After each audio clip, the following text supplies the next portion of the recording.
Robolights began back in 1986, at the age of 12, when I did my very first light display. I was always fascinated with lights and things that were colorful, beautiful, happy, positive things. And I was, talking to my dad, and I just we needed more people to put up lights, around town during the holiday period. So the first thing that he said to me was, well, why don't you? Go ahead, do it. With his blessing and his encouragement, I set off to do the very first light display when I was 12 years old.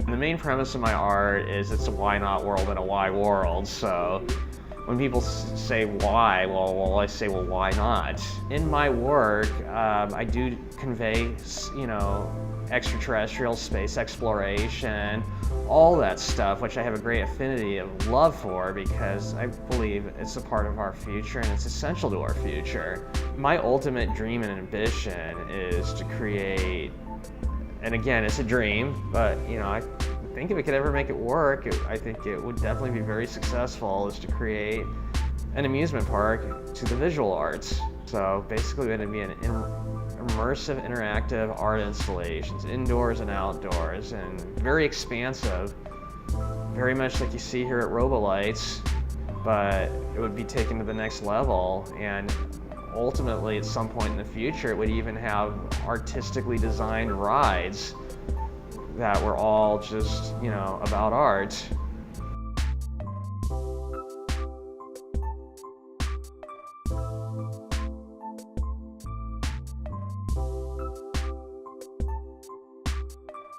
The large artworks are comprised of recycled materials, so it's a form of found art. And so basically how I've been creating this art over the years is largely because of neighbors, some friends and family, and local businesses dropping their old stuff off that doesn't work anymore, is no good anymore, they don't want anymore. So instead of it ending up in a landfill, it ends up in art that everybody can enjoy. So basically when you come and experience the art that I do create, the large outdoor artworks and the art installations that I make, it's generally comprised of mostly recycled materials.